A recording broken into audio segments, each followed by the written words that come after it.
Hi friend, இந்த வாய்ப்புகள் எல்லாம் வருது பார்த்தீங்களா? அது வந்து நம்ம கரெக்டான நேரத்தில் வந்து நம்ம பயன்படுத்திக்கணும். பயன்படுத்தலை அப்படின்னு சொன்னால் இது போல் தான் நம்மளுக்கு வந்து நேரும் அப்படின்னு சொல்கிறது இந்த ஸ்டோரி வந்து நம்மளுக்கு ஒரு உதாரணம்.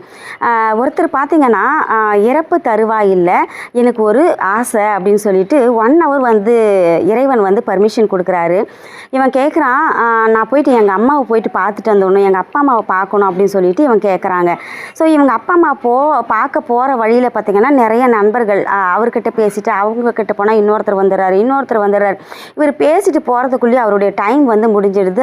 இறைவன் பார்த்தீங்கன்னாக்கா இவனுக்கு வந்து இறப்பை வந்து கொடுத்துடுறாரு.